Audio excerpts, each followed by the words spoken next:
ఇచ్చాను. డబల్ చేయమని 18 లక్షల హెక్టార్లని 36 లక్షల హెక్టార్లు రాబోయే 5 ఏళ్ళు చేస్తే వీళ్ళ ఆదాయం కూడా డబుల్ అవుతుందనే ఉద్దేశంతో ఆదేశాలు ఇచ్చాను. దాని టెక్నాలజీ కూడా ఇంటిగ్రేట్ చేస్తున్నాం. అవన్నీ చేస్తే చాలా వరకు ఉపయోగపడుతుంది. ఈరోజు ఇంకొక పక్క చూస్తే మీరు దేశంలో వ్యవసాయ రంగంలో ఫాస్ట్ గ్రోయింగ్ స్టేట్ ఆంధ్రప్రదేశ్. వ్యవసాయ రంగంలో మనం నెంబర్ 1, దాంట్లో సందేహం లేదు. అయితే ఇక్కడ వచ్చింది ఏంటంటే మీరు గుర్తుపెట్టుకోవాల్సిన 2 ఉన్నాయి.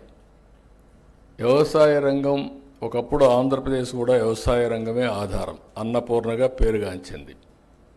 ఆ రోజు కూడా మీరు ఒకసారి చూస్తే నేను ఆలోచించిన విధానం, వ్యవసాయం ఉండాలి, సర్వీస్ సెక్టర్ అభివృద్ధి కావాలి, ఇండస్ట్రీ కూడా రావాలి. అప్పుడే మనకు రాష్ట్రానికి ఆదాయం పెరుగుతుంది, ఉపాధి అవకాశాలు మెండుగా వస్తాయి. రెండవది, రాష్ట్రం కూడా సంపద సృష్టించుకుంటూ ముందుకు పోయే అవకాశం వస్తుంది. ఈరోజు మీరు చూస్తే తెలంగాణ, అందుకే నేను ఆ రోజు ఆలోచించి సర్వీస్ సెక్టర్కి వెళ్ళాం. ఈరోజు తెలంగాణ చూస్తే మీరు 67% సర్వీస్ సెక్టర్ ఉంది, అగ్రికల్చర్ 14% ఉంది.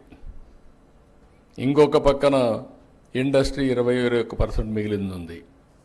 ఆంధ్రప్రదేశ్కి వస్తే సర్వీస్ సెక్టర్ 46% తగ్గిపోయింది, 44% ఉంది. వ్యవసాయం చూస్తే 32%కి వెళ్ళింది.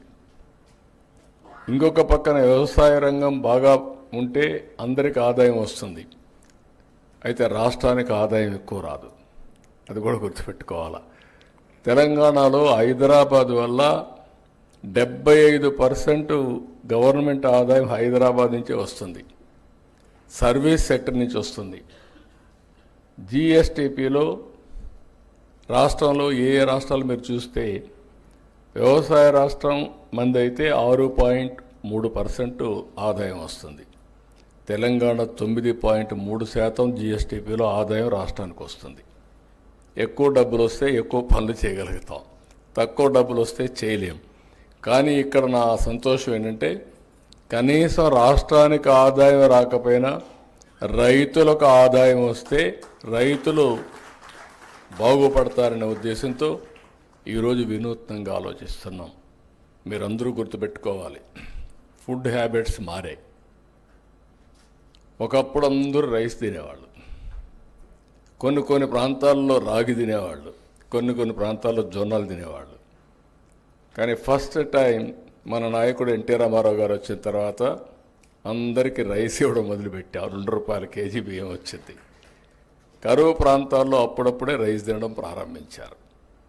కానీ ఈరోజు వచ్చిన పరిస్థితులు మారాయి. రైస్ ఎక్కువ తింటే డయాబెటీస్ వస్తుంది. ఫుడ్ హ్యాబిట్స్ దీనివల్ల మారిపోతున్నాయి. ఫుడ్ హ్యాబిట్స్ మీరందరూ కూడా గుర్తుపెట్టుకోవాల్సింది, మనిషి యొక్క ఆరోగ్యం మనం తినే తిండి పైన, మన అలవాట్ల పైన, లైఫ్ స్టైల్స్ పైన ఆధారపడుతుంది. అందుకే చాలా టెక్నాలజీస్ వచ్చాయి, అవన్నీ నేను మళ్ళీ మాట్లాడతాను. కానీ ఈరోజు ప్రపంచం మొత్తం ఆహారపు అలవాట్లు పెరిగి ప్రోటీన్ రిచ్ ఫుడ్కి వెళుతున్నారు. ప్రోటీన్ అంటే మీరంతా కూడా చికెన్, ఫిష్, లేకుంటే ఎగ్స్. మన మిత్రులు చెప్తున్నారు ఎగ్స్కి డిమాండ్ తగ్గిందని, కరెక్టే. కానీ ఎడ్యుకేషన్ కూడా అవసరం. కనీసం నేనైతే మార్నింగ్ అయితే బ్రేక్ఫాస్ట్ ఉండదు, ఓన్లీ ఆమ్లెట్ ఉంటుంది. అది నా మొత్తం లైఫ్ స్టైల్లోనే మార్చుకున్నాం. ఈ విధంగా ప్రతి ఒక్కరు కూడా మార్చుకుంటున్నాం. ఒక పక్క ప్రోటీన్ అయిన తర్వాత ఇంకొక పక్క మీరు చూస్తే మిల్లెట్స్ ఇవన్నీ కూడా వస్తున్నాయి, బ్యాలెన్సింగ్ కోసరం. ఇంకొక పక్కన ఫ్రూట్స్ అండ్ వెజిటబుల్స్ బాగా పెరుగుతున్నాయి. ఈ విషయం కూడా గుర్తుపెట్టుకోవాలి. దీనివల్ల ఇప్పుడు మొత్తం ప్రపంచం అంతా కూడా హార్టికల్చర్కి ఎక్కువ ప్రాధాన్యత వచ్చింది. అందుకే నేను కూడా మొత్తం చేంజ్ చేస్తున్నాను.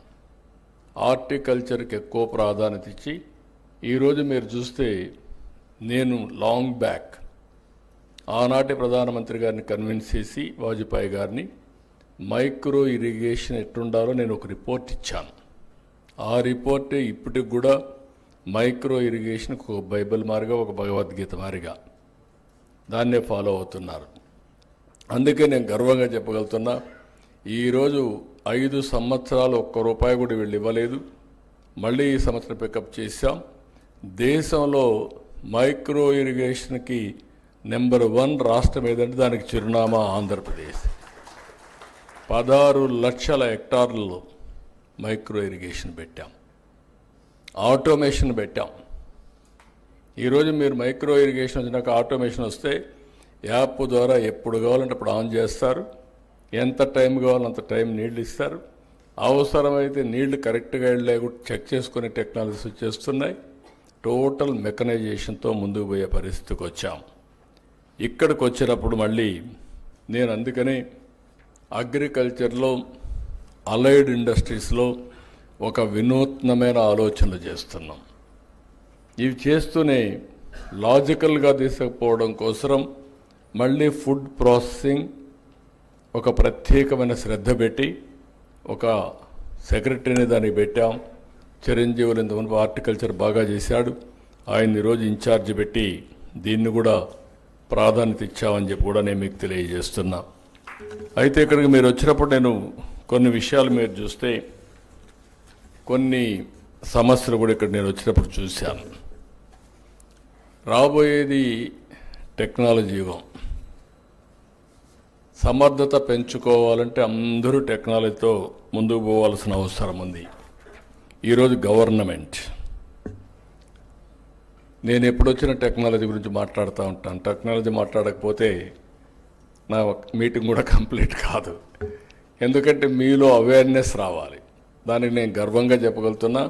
ఈరోజు చాట్ జీపీటీ ఎక్కువ వాడేవాళ్ళు ఎవరున్నారంటే ఇండియన్స్, అందులో ఎక్కువ ఎవరున్నారంటే తెలుగు వాళ్ళు ఉన్నారు. దీనికి గర్వపడుతున్నారని చెప్పి మళ్ళీ తెలియజేస్తున్నా. ఏ కూడా అడాప్ట్ చేసుకుంటున్నాం. అందుకే ఈరోజు చూస్తే నేను వస్తానే రియల్ టైం గవర్నెన్స్, దీనికి ప్రాధాన్యత ఇచ్చాను. అన్ని డిపార్ట్మెంట్ డేటా అంతా తీసుకొస్తున్నాం. ఈరోజు ఆధార్ ఉంది, it is a game changer. ఇప్పుడు మీరందరూ ఇక్కడికి వచ్చారు, ఎవరు వచ్చారో చూసుకోవాలంటే వీడియోలు తీసేసి కంప్యూటర్లో పెడితే మీ పేర్లు వస్తాయి, మీ అడ్రస్లు వస్తాయి. That is the technology power. అందుకే ఆధార్కు biggest advantage authentication of every citizen.